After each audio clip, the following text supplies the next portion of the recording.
Bueno, muy buenos días a todos. Vamos a empezar esta charla. Soy Marcela Álvarez, directora de las obras del Sistema Riachuelo. Yo represento a AISA como contratante de este proyecto en la gestión de los contratos de obra y de supervisión. Antes de empezar esta exposición, quiero en primer lugar agradecer fuertemente al Centro Argentino de Ingenieros, que siempre nos da un espacio para poder difundir y dar a conocer el alcance de nuestras obras, nuestros avances y permitir entonces que los profesionales puedan acompañarnos en este proceso y en este desarrollo. Quiero además pedirles a todos ustedes, esta es mi primera presentación a través de esta metodología, yo estoy muy acostumbrada y en realidad imagino del otro lado de las pantallas que hay muchos colegas que ya han compartido otras presentaciones, que hemos recorrido juntos las obras, que nos hemos permitido emocionarnos y abrazarnos, viendo nuestros avances, cosas que por el momento no vamos a poder hacer, así que uno de los principales desafíos para mí en el inicio de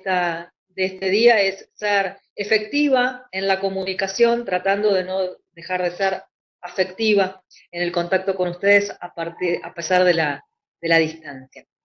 Así que vamos a comenzar, si ustedes están de acuerdo con esta parte de la exposición, y en realidad elegí como foto de inicio para la presentación nuestro Palacio de las Aguas Corrientes, un orgullo para los sanitaristas, un monumento histórico, por supuesto, patrimonio de todos los argentinos, pero que en realidad es un símbolo que me parece que en el contexto actual tiene principal relevancia. Sobre la última parte del siglo XIX, a los 1850 en adelante, varias epidemias azotaron nuestra población. Me refiero a los brotes de cólera, después de tifus y después a varios brotes de fiebre amarilla, en particular el del año 1871, que prácticamente diezmó la ciudad de Buenos Aires. Se cuentan de a miles los muertos, más de 14 o 15.000 según cuenta la historia. Y esta epidemia, cuya mortalidad era muy alta y reconstituyó y reconfiguró también a la propia ciudad de Buenos Aires en función de sus consecuencias, tuvo el origen en un mosquito, ¿no? Es el que en realidad propagaba y contagiaba, pero la propagación de esa epidemia tenía tres ejes centrales: la falta de servicios de agua potable en cantidad suficiente y de agua segura para toda la población, los desechos de los efluentes, que en ese momento eran volcados a zanjones, que obviamente terminaban contaminando los cuerpos receptores y las napas, el hacinamiento, por aquel entonces sesgado en los conventillos, que albergaban tantas y tantas familias, sobre todo de origen extranjero, europeo, de la gran inmigración que tuvimos por aquellos años. Y también, ¿por qué no mencionarlo?,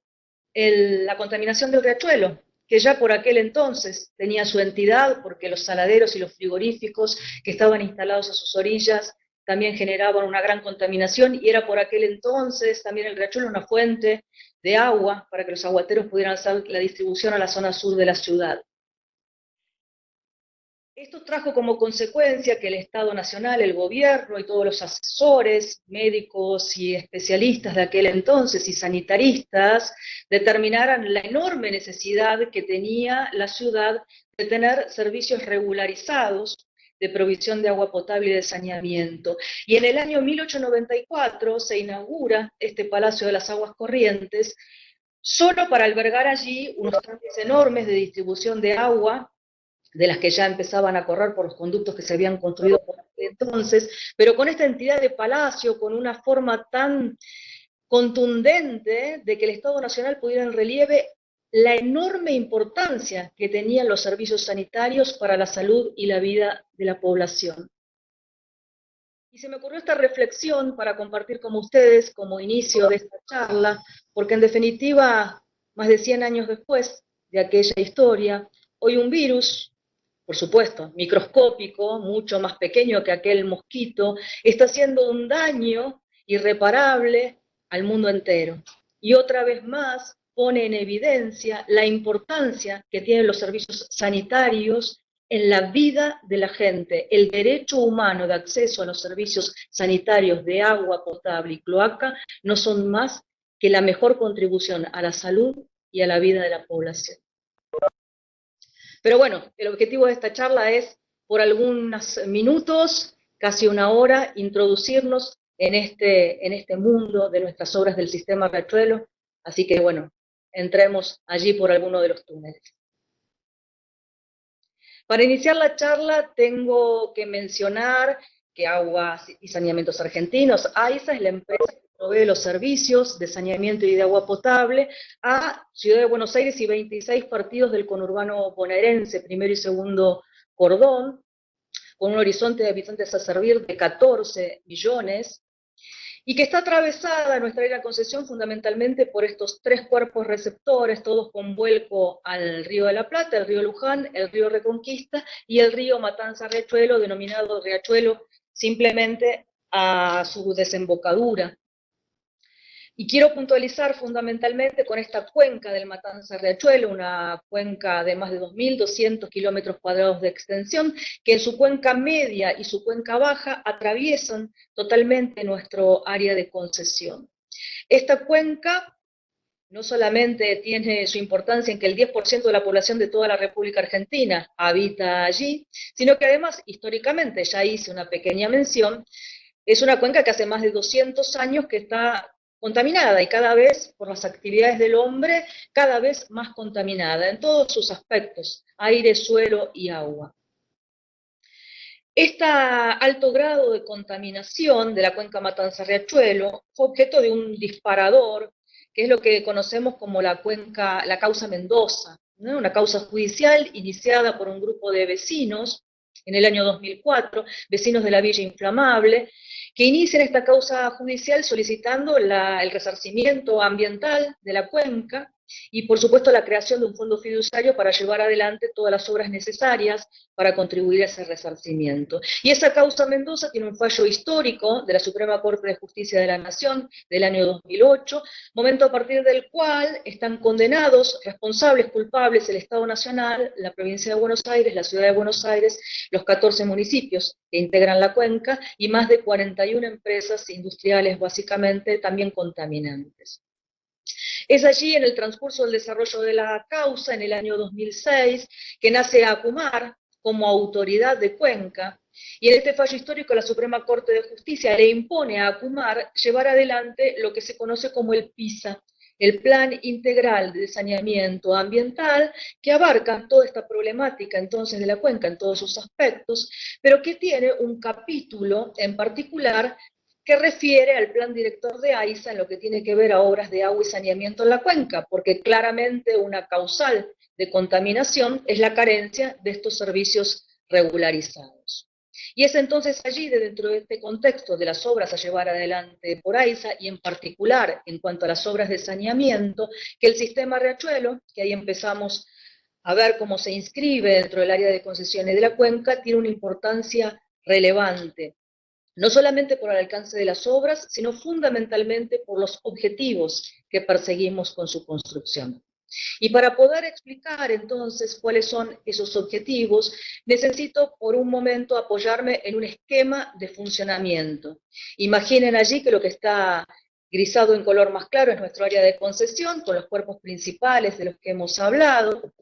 y mencionar que si bien a lo largo de toda nuestra área de concesión actual, en nuestra actual configuración, tenemos 20 plantas depuradoras de efluentes locales, todas descentralizadas,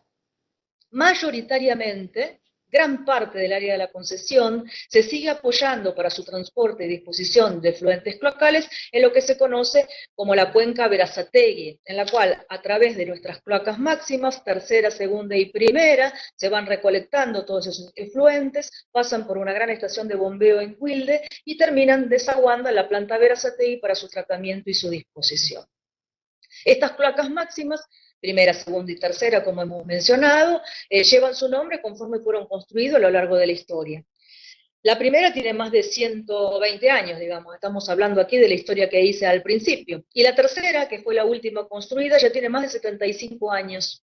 Con lo cual es muy claro comprender que frente al crecimiento demográfico y a cada vez tener más área de expansión, estas cloacas máximas desde hace décadas están trabajando sobreexigidas, están trabajando por encima de su capacidad de funcionamiento. Entonces, para resolver esta problemática estructuralmente, era necesario una infraestructura básica. Entonces lo que se decidió hacer es generar un nuevo sistema completo de tratamiento, transporte y disposición que permitiera entonces aliviar estas cloacas máximas y funcionar independientemente del sistema Berazategui, aun cuando va a permitir hacer trasvase de caudales de una cuenca a la otra.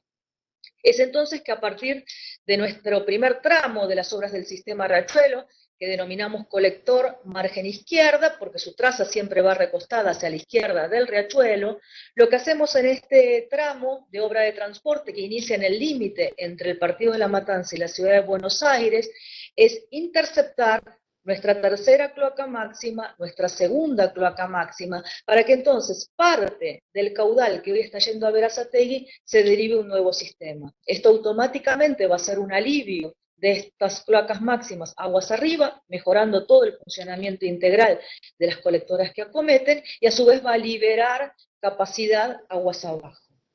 Pero en este tramo en particular, además, se desarrolla el objetivo de nuestra obra que tiene más que ver directamente con el saneamiento del riachuelo como cuerpo receptor. Y es que lo que vamos a hacer allí es interceptar todas nuestras pluviales y arroyos de la ciudad de Buenos Aires que tienen un vuelco directo al riachuelo,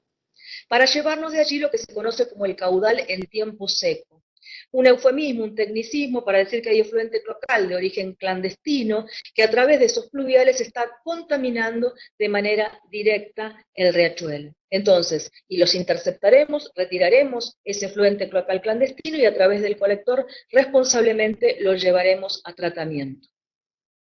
La continuidad de este tramo, que sigue siendo obra de transporte, lo llamamos desvío colector bajo costanera. Allí cambiamos la denominación, a pesar de que sigue siendo parte de la obra de transporte, porque vamos a interceptar todo el actual colector costero, colector ribereño, que viene allí desde Tigre, desde zona norte, y esos efluentes están yendo a Berazategui. Ese colector completo formará parte del sistema riachuelo y derivará entonces ese caudal al nuevo sistema de tratamiento. Y a su vez, dejaremos prevista una intercepción a futuro de una obra que hoy no forma parte del alcance de la construcción, pero que sí los caudales están previstos, que lo llamamos ampliación del colector de la Baja Costanera, una obra básicamente con concepto asimilable al colector margen izquierdo, pero que en ese caso interceptará y eliminará carga contaminante que hoy está llegando a través de los pluviales que vuelcan directamente a la costa del Río de la Plata. Hasta aquí la obra de transporte, pero esto es un sistema. Entonces necesitamos una planta de pretratamiento, en este caso, ubicada en el predio del Dock Sud, detrás del puerto del Dock Sud, sobre el frente costero del Río de la Plata, y nuestro sistema se complementa, después del tratamiento, con un emisario que se adentra 12 kilómetros íntegramente bajo las costas del Río de la Plata, para completar entonces en el extremo el fenómeno de la dilución, de la difusión del efluente tratado con las aguas del Río de la Plata, para completar así este sistema nuevo de tratamiento. El caudal pico máximo para el cual va a estar preparado nuestro sistema riachuelo es 27 metros cúbicos por segundo. Es un caudal enorme, por eso podemos afirmar que esta obra, una vez puesta en funcionamiento, va a generar un beneficio directo a más de 4.300.000 habitantes, de 12 partidos, Ciudad de Buenos Aires y todos los partidos lindantes a la ciudad, que van a haber beneficiado de manera directa la calidad de vida, claramente, porque estamos mejorando condiciones ambientales de la cuenca, y a su vez, mejorando nuestra capacidad de transporte de efluentes cloacales, vamos a mejorar significativamente nuestra calidad de prestación del servicio. Pero además, como un beneficio adicional, posterior, una vez que este sistema riachuelo esté puesto en funcionamiento, este caudal que dejará de ir a la planta Berazategui y que hoy la tiene totalmente ocupada, nos va a permitir entonces hacer como un beneficio posterior una expansión que se estima a más de 1,5 millones de habitantes, básicamente de partidos del sur del conurbano bonaerense, a los cuales hoy tenemos dificultad para llegar con redes de expansión porque no tenemos capacidad de tratamiento. Entonces, el sistema riachuelo resuelve una problemática estructural que venimos tras décadas postergando, y a su vez va a permitir la expansión como un beneficio posterior. Esta es una imagen para que puedan ver en su verdadera entidad, en una foto aérea, las obras del sistema riachuelo como transversalmente atraviesan la infraestructura básica de nuestras cloacas máximas existentes. Desde el punto de vista administrativo y de la gestión, como lo que necesitamos es que todas las obras avancen al mismo tiempo, porque esto en definitiva es un sistema, ninguna de las partes tiene razón de existir si no está el todo, se dividió en 3 contratos, en 3 obras que se desarrollan de manera simultánea. El lote 1, entonces el colector margen izquierdo, el desvío colector bajo costanero y sus obras complementarias, con los objetivos de transporte de efluentes servidos de la ciudad de Buenos Aires y del parte del conurbano bonaerense, la intercepción entonces de los caudales en tiempo seco de estos pluviales y arroyos que vuelcan directamente al riachuelo, y también nos va a permitir una desafectación de pequeñas estaciones de bombeo que tenemos diseminados sobre todo a lo largo de la zona sur de la ciudad de Buenos Aires, que en la medida que se fue ampliando la expansión, como nuestras cloacas máximas no son muy profundas, cada vez que nos alejábamos teníamos que hacer una pequeña estación de bombeo para que las redes se encuentren en el punto de vuelco por gravedad. Hoy nuestro colector margen izquierdo es mucho más profundo que nuestras cloacas máximas, con lo cual esas redes van a poder desafectar directamente las estaciones de bombeo porque van a volcar por gravedad a este nuevo colector. El lote 2 es la parte de obras civiles y electromecánicas asociadas a la planta de pretratamiento, con este tratamiento netamente físico, y 2 estaciones de bombeo necesarias para el total funcionamiento, una a la entrada del efluente a la planta y otra a la salida. Cuando expliquemos algunos conceptos del lote 2 vamos a reforzar esos conceptos, y finalmente el lote 3, el emisario, con sus 2 grandes tramos conceptuales, un tramo de transporte, porque el objetivo es adentrar los efluentes tratados bajo las aguas del Río de la Plata en un conducto totalmente cerrado, que permite en su último extremo, en su último tramo, generar la difusión, es decir, esa mezcla íntima que pretendemos entre el efluente tratado y el agua del Río de la Plata para completar su proceso de dilución. Ya mencionamos entonces este caudal de 27 metros cúbicos por segundo, del cual vale mencionar que 4 metros cúbicos de eso es el efluente cloacal clandestino, que hoy estimamos que está contaminando el riachuelo y que vamos a retirar con nuestras obras. 12 metros cúbicos por segundo es el trasvase de caudales que vamos a retirar de nuestras cloacas máximas y del colector costanero, lo cual representa un alivio del caudal que está llegando a planta Berazategui de 1/3. Eso es lo que explica y fundamenta la liberación de caudal que nos va a permitir hacer posteriormente la expansión sobre esa cuenca. Y el resto son las desafectaciones de las estaciones de bombeo y lo que dejamos de caudal remanente a la espera que a futuro tengamos en construcción la ampliación del colector de la Baja Costanera. Y ahora quiero compartir con ustedes un video que, bueno, de alguna manera repasa nuestras obras, les muestra algunas imágenes. Les voy a pedir a todos, no lo había pedido al principio, pero aprovecho en esta oportunidad, que por favor silencien sus micrófonos. Recomendamos además apagar las cámaras, para que la transmisión entonces pueda ser lo más correcta posible. Así que comparto con ustedes las imágenes de nuestras obras.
Bueno, ahí tuvimos oportunidad entonces de presentarles parte del alcance de nuestras obras. Habrán visto pozos de gran porte, estructuras de gran porte, muchas máquinas tuneleras y túneles, porque básicamente el sistema Riachuelo es una obra de túneles, son más de 40 kilómetros los que estamos desarrollando para que junto con la planta de tratamiento podamos tener entonces este sistema integral. Voy a referirme un poquito a cada uno de los contratos, como para hacer un repaso más puntual de los alcances de las obras y en qué punto de avance nos encontramos actualmente. El lote 1, entonces, desvío colector bajo Costanera, colector margen izquierda previamente, y las obras complementarias, con el objetivo, entonces, de transportar efluentes servidos de la ciudad de Buenos Aires y parte del conurbano bonaerense, a través de estos tramos fundamentales de obra, los cuales no me voy a parar puntualmente ahora, prefiero explicárselos directamente en una planimetría. Claramente esta obra está en ejecución, es el contratista, el consorcio CMI, conformado por la empresa Gela.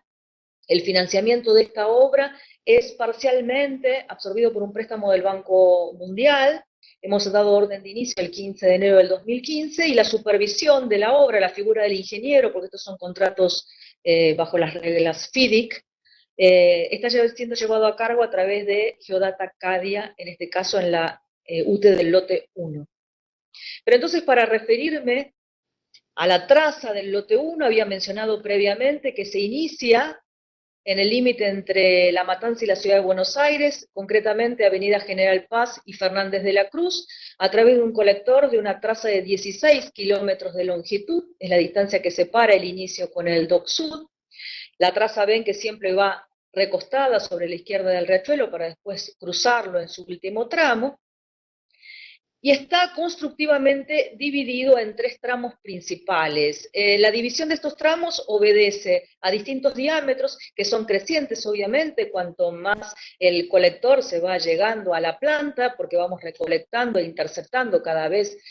más efluentes de todos los puntos de intercepción, y consecuentemente las metodologías constructivas, si bien son todas de túneles, son diferentes y llevadas a cabo por diferentes maquinarias. El primer tramo, colector margen izquierda tramo 1, desde el origen hasta la Plaza del Avión, ahí a la altura de Villa Lugano, es un túnel construido en la metodología del pipe jacking, es decir, una máquina que simultáneamente va hincando caños prefabricados de hormigón armado, en este caso en un diámetro interno de 800 milímetros.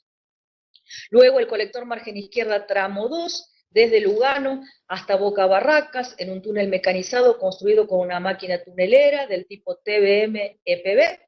con un diámetro interno de 3,20 metros,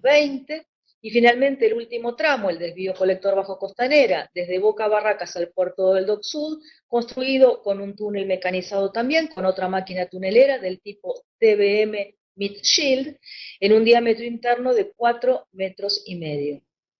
Les estoy contando y narrando la obra ahora conforme van a avanzar los efluentes. Luego verán que la construcción de los túneles, por supuesto, los hacemos por cuestiones de seguridad, de aguas abajo hacia aguas arriba.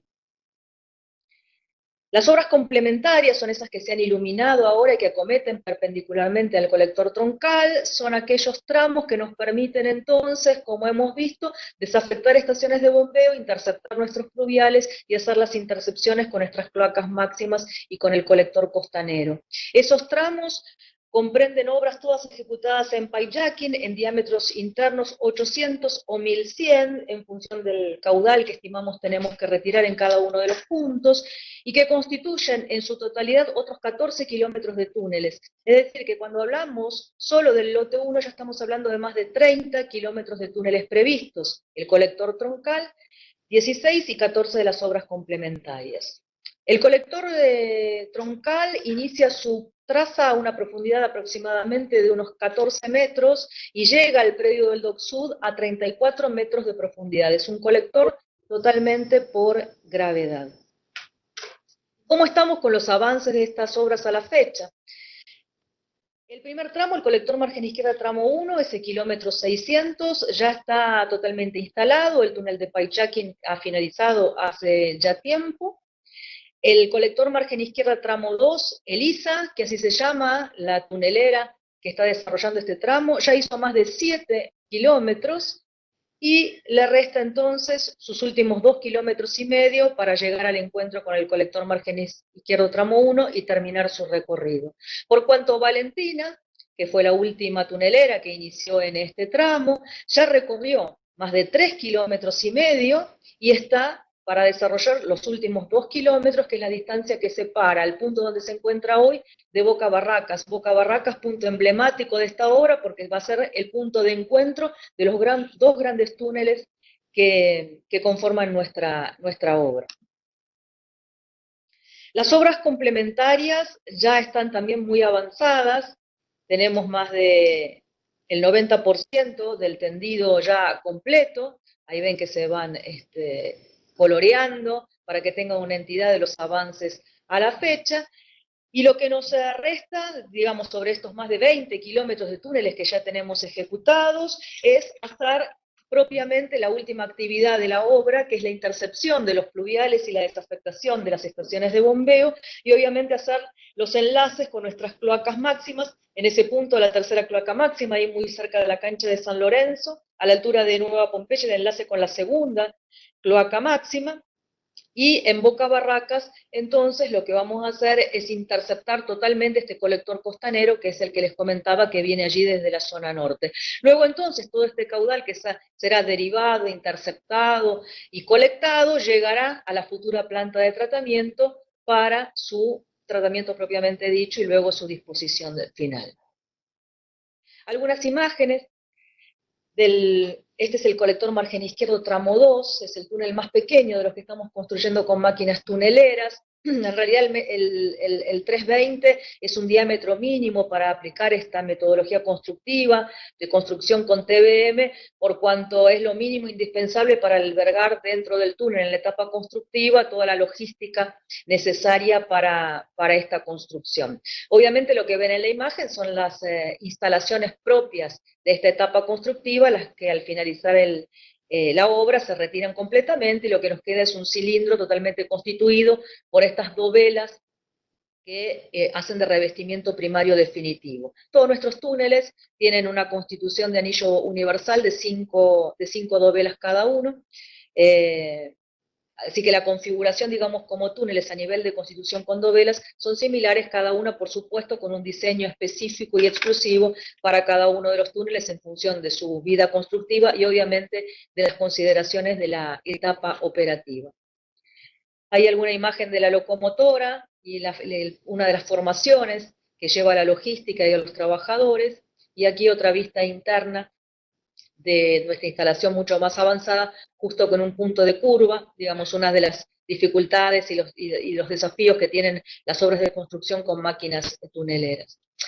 Nuestras obras complementarias, el colector margen izquierda tramo 1, como mencionaba anteriormente, los hacemos con la metodología del pipe jacking. En estas fotografías pueden ver una de las máquinas de pipe jacking, hay dos aplicadas al proyecto, esta es la de diámetro 800, hay otra de diámetro 1100, y ahí, bueno, ven la secuencia de la bajada de la máquina propiamente dicha. En la siguiente fotografía, ya la hinca de un caño, ya el cuerpo de la máquina no lo vemos más porque está dentro del tramo, y finalmente en cada uno de los pozos que necesitamos para ataque y recepción de estos tiros que realizamos con la máquina de pipe jacking, lo que hacemos es generar un fuste interno, rellenar el espacio exterior circundante y dejar conformada una futura boca de registro para acceso luego en la etapa operativa a inspección de nuestra red de servicios. Y hay otra metodología constructiva que aplicamos en el sistema Riachuelo, que la utilizamos para los tramos muy cortos y de diámetros diferentes a los de las máquinas que tenemos disponibles, que es el túnel minero o el túnel convencional,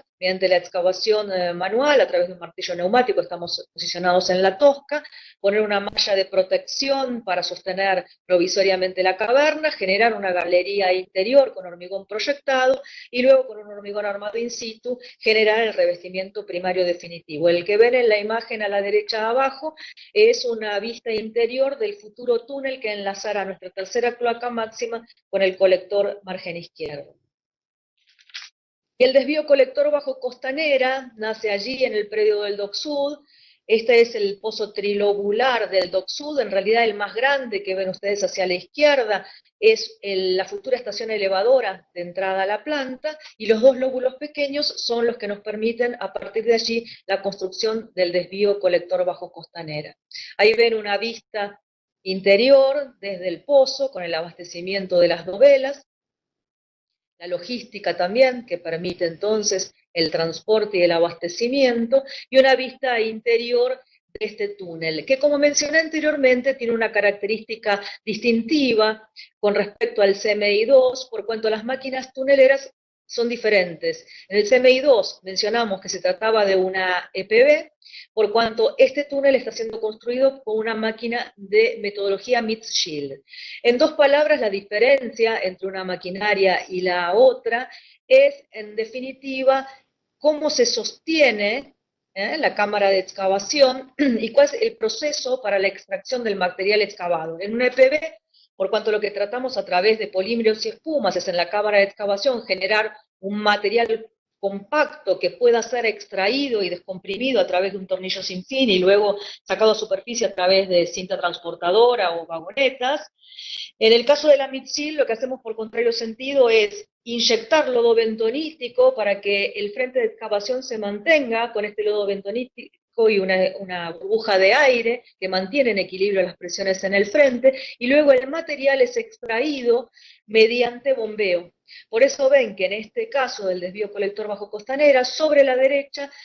cañerías de distinto diámetro están claramente identificadas. Las más pequeñas son las que permiten la alimentación del lodo bentonítico, por lo cual las más grandes son los que nos permiten la extracción entonces del material de la excavación junto con el lodo bentonítico, lo cual después en una planta desarenadora en superficie se termina de procesar.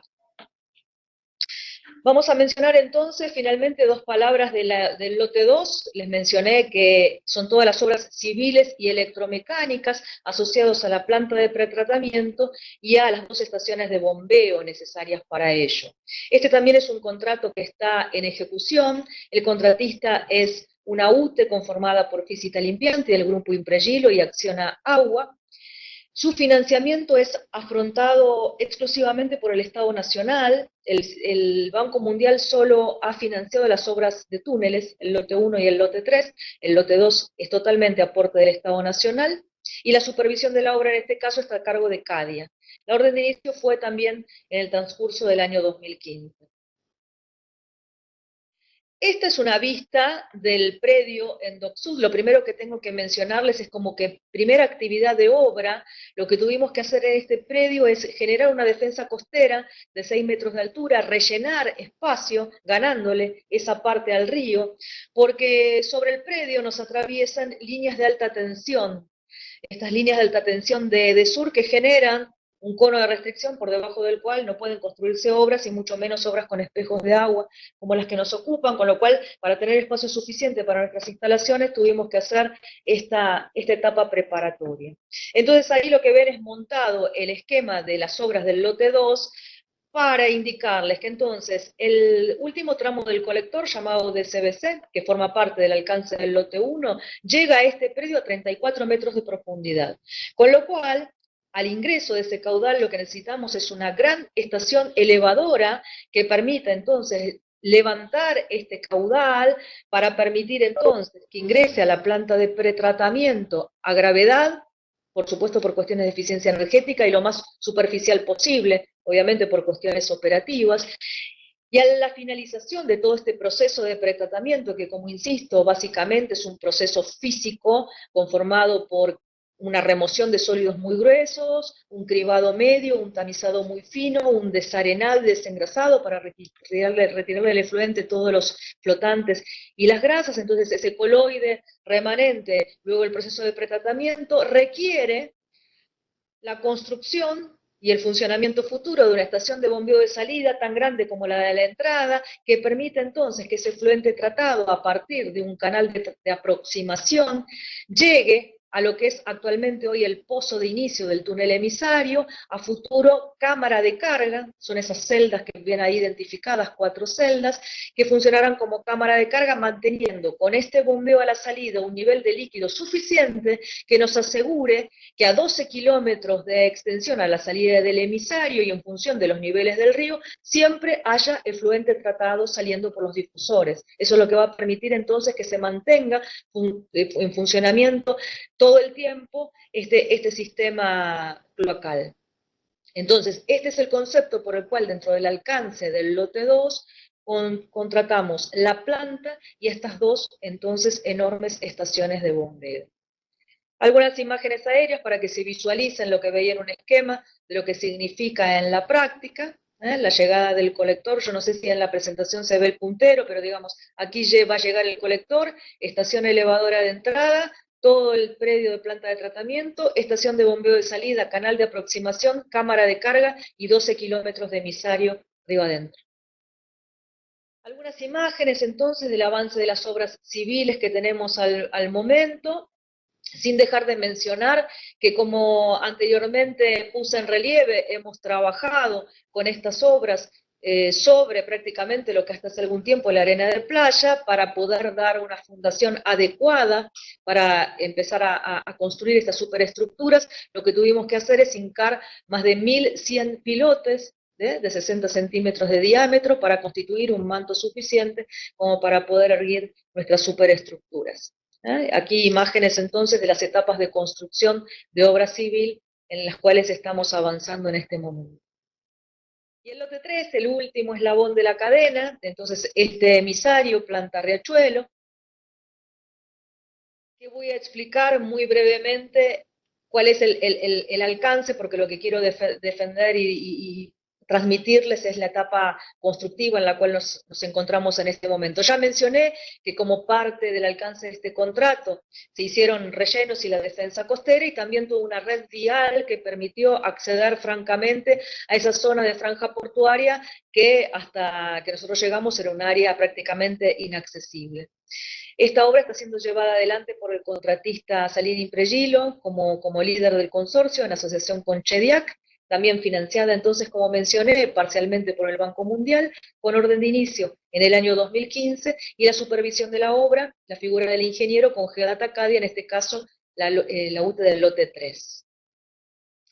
Y el emisario, quiero contarles un poco cuáles son los motivos por los cuales, por su longitud y por su entidad, seguramente este emisario no solamente es el primero bajo el Río de la Plata, por supuesto, pero va a tener una entidad a nivel mundial, va a estar seguramente dentro de los que están hoy construidos, dentro de los 5 récords de emisarios por su longitud y por su diámetro. Entonces, como decíamos, a partir de la cámara de carga, el emisario va a desarrollar un primer tramo que llamamos tramo de transporte, con una longitud de 10 kilómetros y medio. Toda esta traza se desarrolla a 40 metros aproximadamente por debajo del lecho del río, y este tramo de transportes tiene su entidad no, y tanto porte, 10 kilómetros y medio, no solo por la necesidad de ir a buscar en el río el mejor punto para generar la dilución del último tramo, sino en este caso en particular, porque debemos atravesar todos los canales de navegación que ingresan, bien sea al puerto del Dock Sud o al puerto de Buenos Aires, no porque esto sea una interferencia física, estamos muchos metros por debajo de ellos, pero sí porque en su tramo difusión, este último kilómetro y medio, es donde tendremos montado nuestros 34 raíces o difusores que tendrán que aflorar sobre el lecho del río para generar entonces esa difusión, esa mezcla íntima entre el efluente tratado y el agua del Río de la Plata. Este tramo de difusión, si bien todavía la construcción de los raíces no ha iniciado, hace ya unos cuantos meses, le diría que algo más de 8 o 9 meses, ya está convenientemente boyado, señalizado, esas boyas están en funcionamiento, y ese boyado y esa señalización ya figura en las cartas marítimas, en la H118 para ser precisa, porque lo que hemos determinado con mucha anticipación es que todas las naves empiecen a visualizar que esa es una zona de restricción por las cuales no deben pasar y que deben respetar exclusivamente los canales de navegación que tienen previstos a tal fin. Constructivamente, a partir de la cámara de carga, una cámara que les puedo decir que fue el pozo más profundo construido en el área metropolitana hasta el momento en que lo hicimos. Está constituido por 4 celdas de muros colados construidos con hidrofresa, 60 metros de profundidad, las paredes de muro colado, 1,20 m de espesor, para poder permitir un tapón de fondo de 3,5 metros, una losa de fondo de 1,5 m y tener una profundidad útil de pozo de 45 metros desde la superficie, donde allí se montó la máquina tunelera que permitió, y ya digo permitió porque el túnel lo tenemos finalizado como vamos a ver seguidamente, la construcción de estos 2 grandes tramos. El tramo de túnel emisario del tramo transporte, que lo finalizamos en agosto del 2019, y la continuidad como tramo difusión, el último 1,5 km, que se finalizó el 22 de noviembre del año pasado. En 2 años, iniciamos en noviembre del 2017 y finalizamos en noviembre del 2019, construcción de 12 kilómetros de un túnel de diámetro interno 4,30 metros,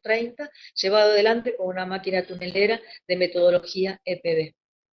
Al llegar al extremo, construido entonces ya todo nuestro túnel, lo que se procedió a hacer es unos metros más de este túnel para dejar allí alojado definitivamente la rueda de corte y el primer backup de la máquina tunelera. Por supuesto se retiró todas las cuestiones hidráulicas, todas las instalaciones eléctricas, simplemente lo que quedó es la parte metálica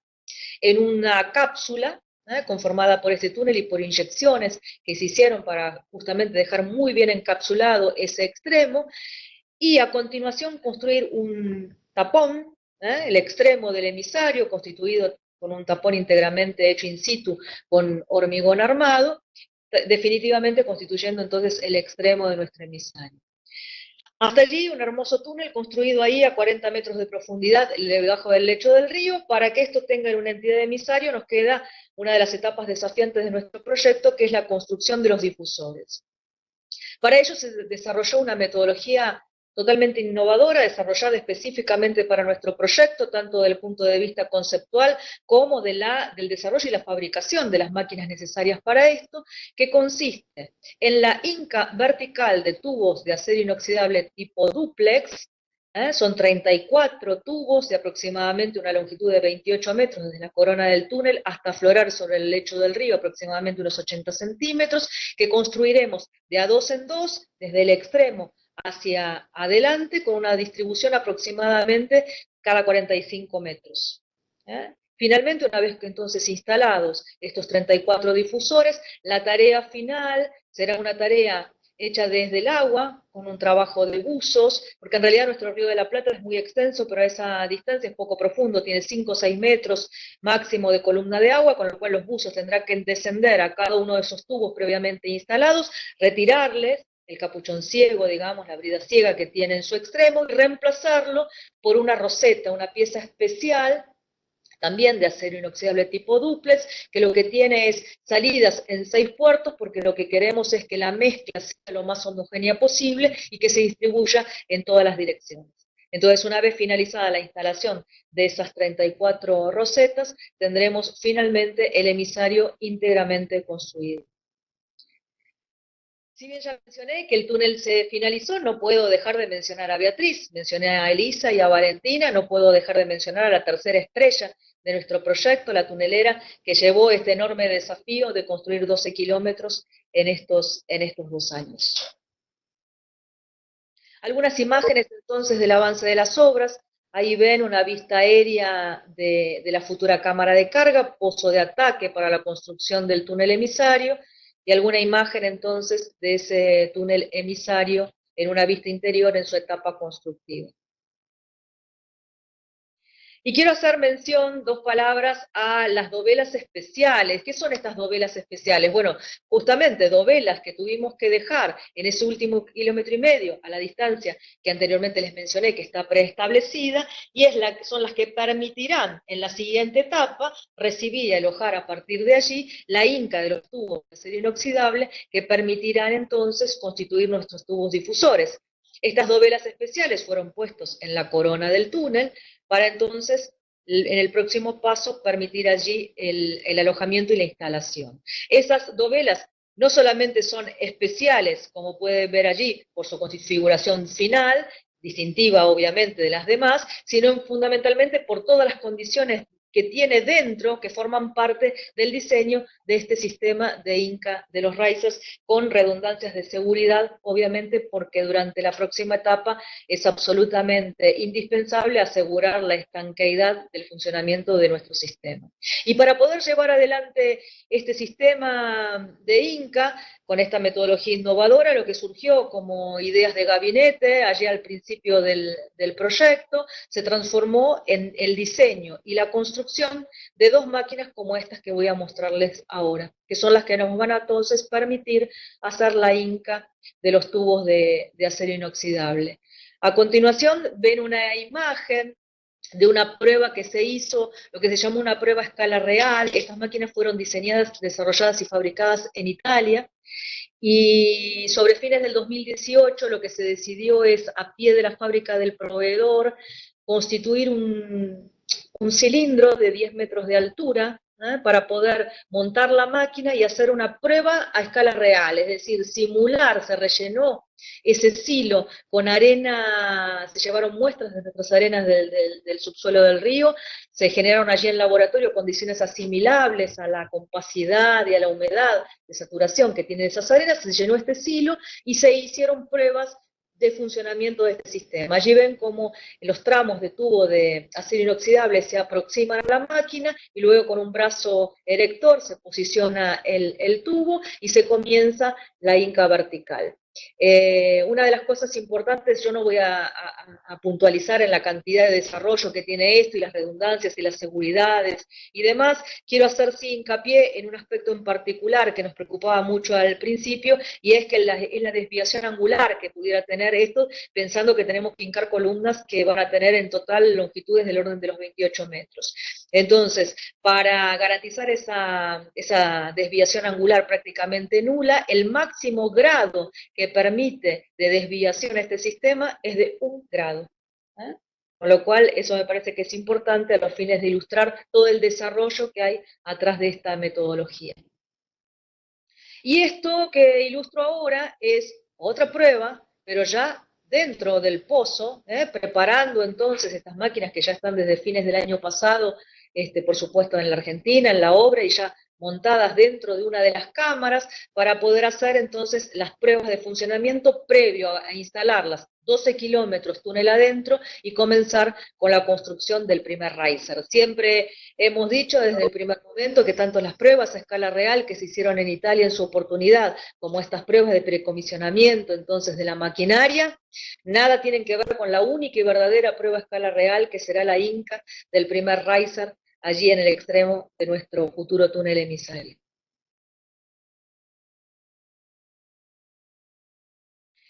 Y entonces, bueno, un poco el objetivo de esta charla, más allá de compartir con ustedes los avances de nuestras obras y los alcances, es hablar de, bueno, los desafíos y qué pasó en este contexto actual, ¿no? Con esta pandemia que azota al mundo. Y simplemente voy a hacer un punteo, por supuesto, de todos los hitos, pero sí uno que me parece un disparador, que es el 11 de marzo, cuando la Organización Mundial de la Salud caracteriza al COVID-19 como una pandemia,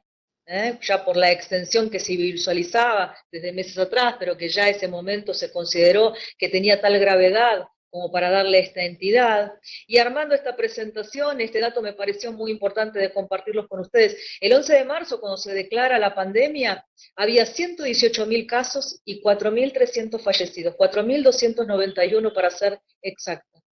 Prácticamente menos de 70 días después, estos son los datos de ayer, hay 5.700.000 casos en el mundo de casos positivos y más de 358.000 fallecidos. Esto nos tiene que dar una idea de, efectivamente, por lo que estamos atravesando y cómo el mundo, no solamente el país, tendrá consecuencias. Esto sin duda será un antes y después para la humanidad. A nivel nacional, recordar que el día 14 de marzo el gobierno nacional decreta la suspensión de las clases en todos los niveles, cierre de las fronteras con respecto a algunos países que ya estaban catalogados como de alto riesgo, y la licencia para personas con enfermedades preexistentes, consideradas personas de riesgo, y para los adultos mayores de 60 años.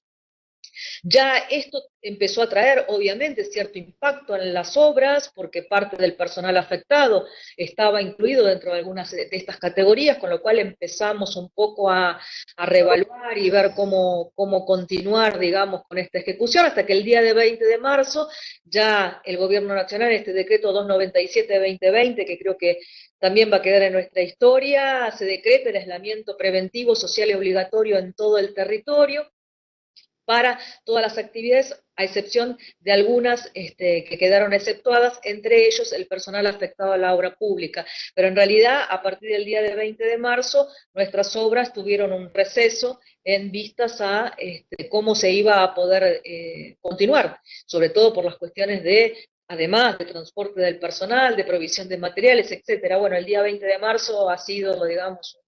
un blackout para la actividad. ¿Y dónde estábamos nosotros con las obras en ese momento? Bueno, Valentina, la tunelera entonces que, como mencioné, está construyendo el desvío colector bajo Costanera y que había partido desde el puerto del Dock Sud, se encontraba en ese momento justo en el medio del cruce del riachuelo.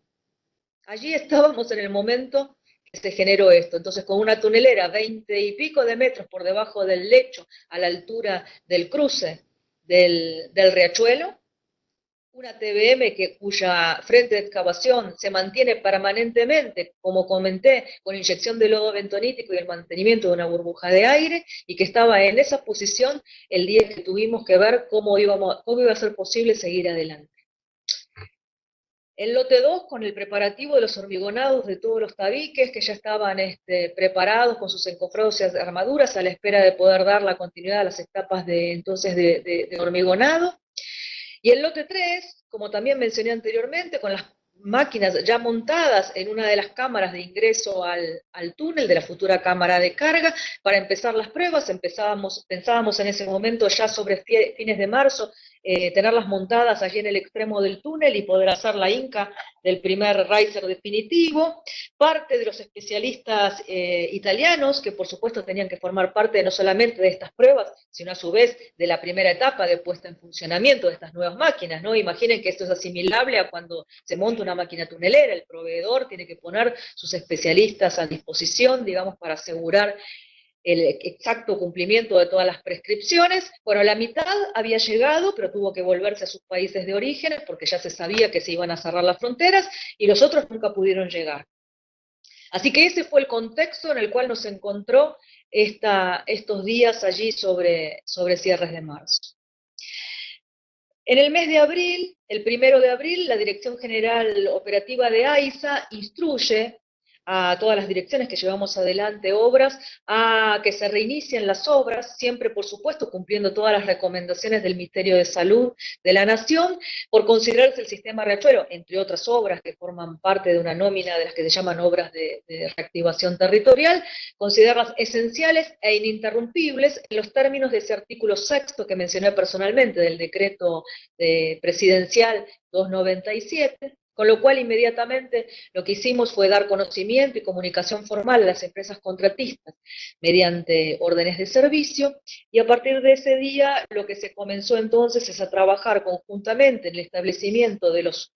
protocolos para prevención de la enfermedad y protocolos de actuación y planes de contingencia en función de las distintas situaciones que se nos podían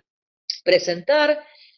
conseguir y reforzar toda la cuestión de elementos de protección personal, en particular mascarillas, trajes y demás, hacer una desinfección completa de todas las áreas,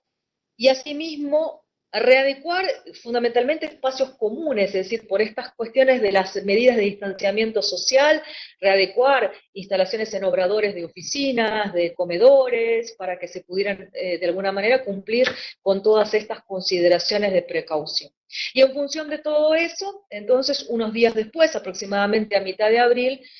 Reiniciamos las actividades de campo, porque durante estas semanas, obviamente, si bien no había actividades físicas en el campo, sí seguimos adelante con gestiones de compra, con ingeniería y demás, pero digamos que las actividades las pudimos reiniciar aproximadamente a mitad del mes de abril en adelante. Y bueno, ¿y cómo estamos hoy después de ese reinicio? Bueno, Valentina no solamente completó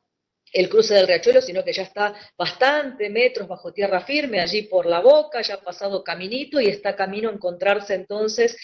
su punto de salida en Boca Barracas. Hemos seguido adelante con la construcción de las obras civiles de la planta de tratamiento, con el hormigonado de tabiques, de losas y demás, y seguimos en ese camino, en tanto se siguen desarrollando las gestiones de compra de los equipamientos electromecánicos, y en el caso del lote 3, lo que se ha hecho y se ha finalizado esta semana, lo que se llaman las pruebas de precomisionamiento, es decir, se siguieron adelante con un protocolo preestablecido, todas las pruebas de funcionamiento de este sistema de INCA, para entonces esperar, estamos haciendo gestiones incluso para ver si puede haber alguna forma de que los especialistas que necesitamos que vengan del exterior a través de alguna gestión de migraciones y de Cancillería puedan lo más rápidamente posible, porque evidentemente las fronteras va a llevar tiempo todavía que se abran definitivamente al público en general, bueno, que puedan venir porque necesitamos entonces esa llegada para poder iniciar el proceso definitivo de INCA de nuestros risers, esta etapa tan desafiante no solamente para ese contrato en particular, sino para el sistema en general. Así que esa es la situación en la que nos encontramos ahora, y quisiera a continuación compartir con ustedes un video, también algunas imágenes de, bueno, cómo estamos transitando este contexto particular. Así que si me permiten, allí vamos con este video.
cómo no dar las gracias a estos cientos de obreros, profesionales, técnicos, personal de la salud, de seguridad, de vigilancia, de higiene y seguridad, de limpieza, que hoy le están poniendo el cuerpo para seguir adelante, para que este sueño grande de la puesta en servicio del sistema Riachuelo sea una realidad tan pronto como posible.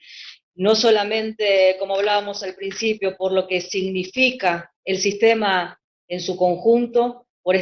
saldar esta deuda histórica, después de tantos años de falta de crecimiento de red troncal a esta altura, sino porque, como también decía, dar servicios sanitarios, dar provisión de agua potable, dar servicios de saneamiento, es, en definitiva, honrar la vida de millones de argentinos a los cuales tenemos que mejorarle la calidad de vida, darle servicio, porque en definitiva le estamos dando salud. Así que, bueno, esto es lo que queríamos compartir con ustedes. Creo que me extendí, como siempre, en la presentación, pero espero que haya sido del interés y, bueno, de las expectativas de ustedes, y que a pesar de esta forma distanciada haya podido llegar de una manera directa y transmitirle en realidad la pasión con la cual estamos llevando esto adelante. Tienen allí la imagen de nuestro hashtag Sistema Riachuelo, donde nos pueden encontrar en las redes sociales, y también en la propia página de AISA hay un micrositio, Sistema Riachuelo, al cual pueden ingresar, y permanentemente estamos allí cargando videos, información, avances, para que todos los que tengan interés en acompañarnos en el seguimiento de esta obra, lo sigan con nosotros al mismo paso, para estar online. Así que nuevamente gracias. No quiero despedirme de esta presentación, si bien ahora vamos a hacer algunas preguntas, obviamente, si a alguien le quedó alguna duda de algún tema que quiere puntualmente que compartamos, pero quiero especialmente dar las gracias, obviamente ya lo hice al Centro Argentino de Ingenieros, pero quiero hacerlo particularmente a mis compañeros AISA, no solo mi equipo de la Dirección Sistema Riachuelo, que tanto está haciendo también para acompañar en este desafío, a nuestros compañeros de sistemas, de institucionales, no quiero olvidarme de nada, de comunicaciones audiovisuales que nos hicieron estos videos maravillosos, a todos, en definitiva a todos, mi familia AISA, porque está ahí firme al pie del cañón para darnos el apoyo necesario en todo lo que necesitamos. Así que gracias, mi corazón para siempre con todos, y nada, quedo a la expectativa entonces de recibir preguntas de ustedes si consideran que es necesario. Gracias. Excelente presentación, Marce. La verdad que a lo largo de toda la charla surgieron como 8 preguntas, de las cuales, por ejemplo, una es fácil, que es el tema de la presentación. La gente la va a tener disponible a través del CAI. Otra está relacionada a los avances de las obras, y si terminamos el tramo del lote 3 en el 2019 como habíamos quedado, que quedó muy claro en la presentación que así fue en noviembre del 2019, y estamos en la siguiente etapa de la Inca de los Risers. Seguimos con otro tema que no tocaste, que es una consulta que nos hicieron, que está relacionada a si podemos dar alguna referencia de la geología en la que hoy estamos trabajando en el sistema Riachuelo. Bueno, básicamente en términos generales le diría, porque la trama es muy extendida, pero básicamente, mayoritariamente las arenas del Puelche, con algunos mantos arcillosos. Sé por allí que está mi gran amigo el ingeniero Bardé, que me prometió que iba a estar asistiendo a esta charla, así que no me voy a explayar demasiado en aspectos geotécnicos, por favor, porque tenemos el mayor especialista de la Argentina del otro lado, pero bueno, mayoritariamente entonces arenas el manto de las arenas del Puelche, algunos tramos de arcilla, y después, por supuesto, en el último, en el extremo, digamos, en lo más, en el inicio, que estamos a 14 metros, hay algún cierto manto toscoso y los limos arcillosos. Esa es mayoritariamente la geología atravesada. Bárbaro. Después hay una pregunta relacionada al plan de gestión ambiental del colector margen izquierda. Si podemos decir algunas medidas que estamos llevando adelante para mitigar los impactos de la obra.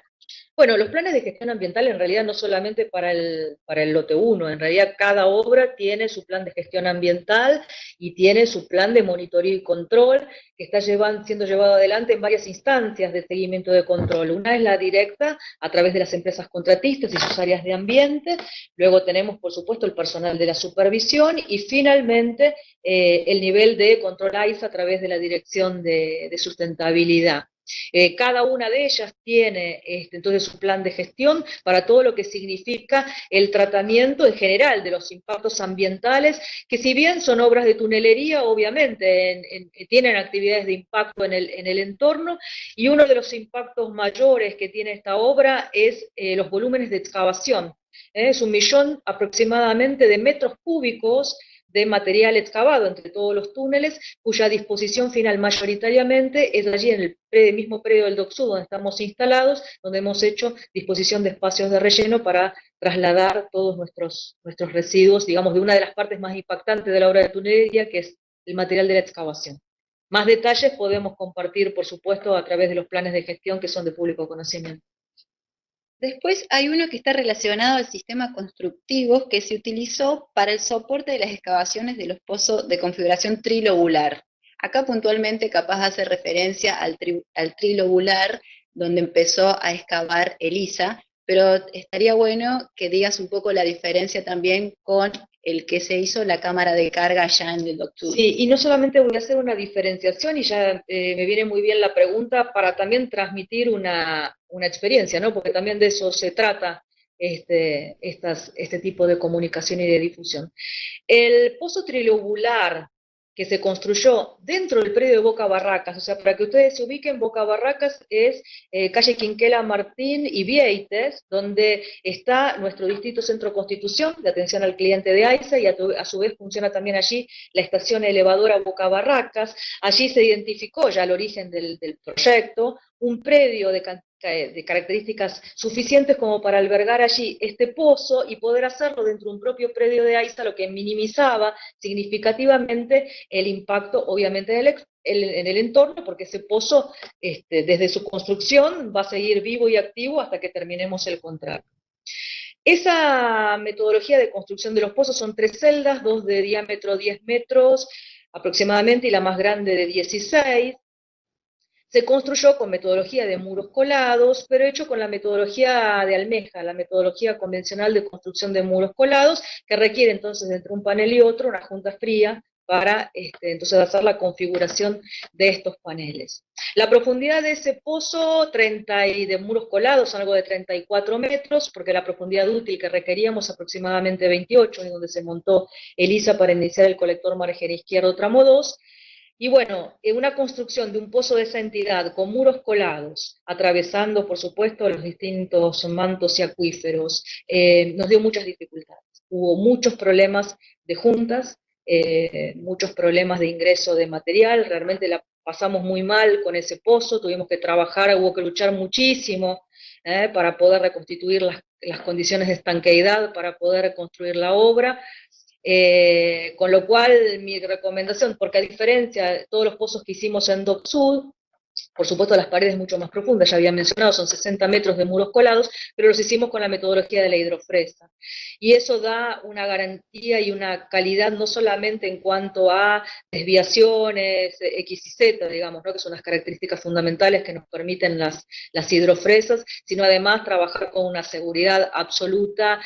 con las cuales en esos pozos no tuvimos problema. Con lo cual mi recomendación de ahora en adelante, que incluso ya por supuesto está compartida internamente en el área de planificación de AISA, para que ya se ponga por pliego, pozos de determinada profundidad, yo diría que ya más de 10 metros, con un poco más, hay que estudiar un poco la condición geológica del punto de implantación, es recomendable cuando es posible hacerlo con hidrofresa. La hidrofresa, el problema que tiene es la entidad del porte de la máquina en sí misma y todo el sistema de desarenado que necesita de inyección de lodo bentonítico y demás, pero es preferible tomar todos esos recaudos y encontrar una instalación, una ubicación que permita toda esa logística, pero trabajar con la mayor seguridad.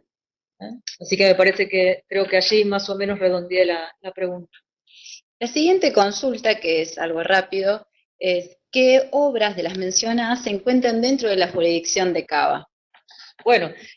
a ver, lote 1, lo que es colector margen izquierdo tramo 1, colector margen izquierdo tramo 2, y diría que el 50% del desvío colector bajo Costanera, todo eso es jurisdicción de la Ciudad Autónoma de Buenos Aires. Al igual que la mayoría de las obras complementarias. De las 10 obras complementarias, recuerdan que son los tramos que acometen perpendicularmente al colector principal, 9 están en jurisdicción de Cava, solo una está a la altura de Isla Maciel, del lado de la provincia.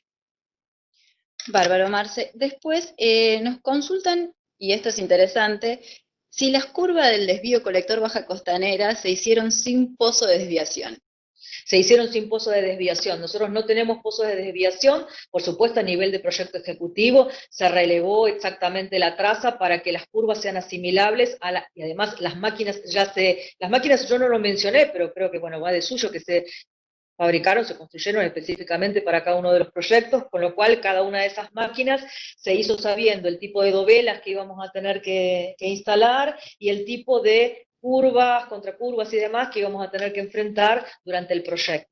Entonces, dentro de los radios de curvatura permitidos para ser asimilables con estas máquinas, es que entonces pudimos desarrollar las curvas sin ningún tipo de dificultad. Yo cuando hice mención a las curvas lo hice como una criticidad del proyecto, porque bueno, siempre es un punto de principal monitoreo y atención, sobre todo para los operadores, pero que las hemos podido desarrollar sin ninguna dificultad. Es más, les diría como también una cuestión de experiencia, el desvío colector bajo Costanera, recuerdan que nace en el Dock Sud, prácticamente tiene solo un pequeño tramo recto y ya inicia en curva. O sea, hicimos prácticamente un inicio de túnel con curva. Con lo cual, desafíos en el sistema riachuelo de todos estos, si los hay, los hay. Después alguien pregunta en qué etapa se encuentra la adquisición del equipamiento eléctrico para el lote 2. Todavía todo lo que es equipamiento para el lote 2, bien sea electromecánico, que es cantidades de equipamiento, además de ese que no se consigue, digamos, así tan fácilmente, ¿no? Todo por el porte que tiene la planta y todo fabricarlo expresamente y sobre todo mayoritariamente en el exterior de nuestro país. Todo eso está en este momento en manos del contratista, en validación de especificaciones técnicas para gestionar las compras e iniciar el proceso de órdenes de compra. Después hay una consulta que no está relacionada directamente con nuestra obra, pero a lo mejor, Marce, tenés alguna idea, que es ¿en qué proceso se encuentra la licitación del emisario Berazategui? El emisario está hecho el llamado, se ha ido prorrogando el llamado a la precalificación, digamos, para la construcción del emisario Berazategui. Bueno, toda esta cuestión coyuntural también por lo que estamos atravesando, ha hecho tener que postergar, así que está en eso, el llamado está vivo, pero bueno, se va todavía postergando. El emisario del sistema Berazategui es lo que va a complementar, así como el emisario Riachuelo es a la planta Riachuelo, el futuro emisario Berazategui lo será a la planta Berazategui. Y con una distinción, ya que han mencionado también el emisario Berazategui, que me parece bueno tomar también en consideración. Recuerdan que les comenté que nuestro emisario Riachuelo tiene 12 kilómetros de extensión. Por cuanto el emisario Berazategui está previsto en 7,5 kilómetros.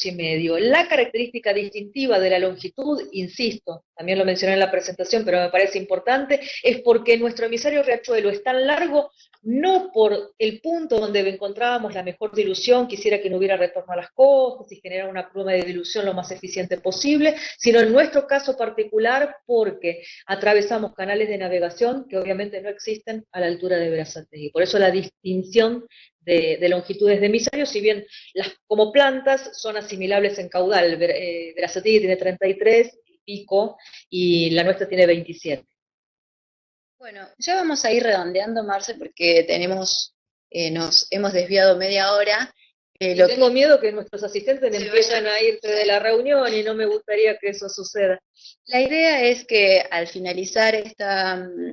presentación, los participantes van a contar con un pequeño resumen de la misma y también ahí van a estar las respuestas a las preguntas que nos hicieron porque algunos no pudieron escucharlos por la conexión.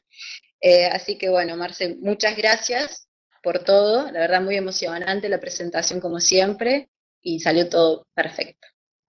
Estamos más tranquilos, fue nuestra primera experiencia en este tipo de charla virtual, así que espero que se haya desarrollado con el mayor éxito posible, que hayamos logrado transmitir lo